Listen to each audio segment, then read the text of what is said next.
అందరికీ నమస్కారం. చెన్నైపల్లి వెంకటేశ్వర్లు అండి. నేను ప్రకాశం జిల్లా చదలవాడ గ్రామం నుంచి వచ్చాను. ఇక్కడ మా బాబు బీటెక్ చదివి ఇక్కడ సాఫ్ట్వేర్గా పనిచేస్తున్నారు. సరే, నాకు ఈ పంటి కొంచెం ప్రాబ్లంగా ఉండి ఇక్కడ హైదరాబాద్ వచ్చాను. మా అబ్బాయి ఈ డాక్టర్ గారి దగ్గరికి తీసుకొచ్చారు ట్రీట్మెంట్ కొరకు. సరే, అది అట్లా ఉంచేసి ఈ పేషెంట్స్ హాస్పిటల్ చూడగానే హాస్పిటల్లో ఉన్నటువంటి ఎక్విప్మెంట్ అంతా కూడా చాలా పర్ఫెక్ట్గా ఉందనేటువంటిదే ఒక మంచి అభిప్రాయం నాకు కలిగింది.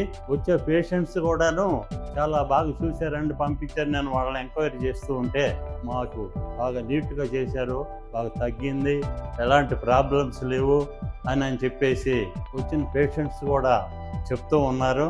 అదేవిధంగా నేను కూడా ఇంకా డాక్టర్ గారి దగ్గర ట్రీట్మెంట్ తీసుకోవడానికి మొదలుపెట్టిన తర్వాత డాక్టర్ గారు, నేను భయపడ్డాను, ఎందువల్లంటే ఎట్లా ఉంటుందో ఏంటో అనేటువంటి ఉద్దేశం మీద. అలాంటిది డాక్టర్ గారు ధైర్యం చెప్పేసి ఏం లేదు, సులభంగా చేసేస్తానని చెప్పన్నారు. అట్లాగే చెప్పిన ప్రకారమే చాలా ఈజీగా చేసేసారు, రూట్ కెనాల్ కానీ ఇవన్నీ కానీ. ఆ తర్వాత నాకు అప్పుడు హ్యాపీగా ఉంది.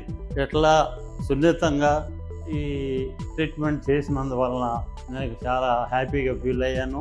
అట్లా వచ్చిన పేషెంట్స్ అందరూ కూడా రోజు రోజుకి దినదినాభివృద్ధి చెందుతూ హాస్పిటల్లో రోజు రోజుకి పేషెంట్స్ ఎక్కువ అవుతున్నారు. ఎందువల్లంటే ఆ పేషెంట్స్ని డాక్టర్ చూసే విధాయకాన్ని బట్టి ఆ పేషెంట్స్ ఇంకా వాళ్ళకి చెప్పుకుంటూ 10 మంది రాగలగటానికి స్కోప్ ఇస్తారు.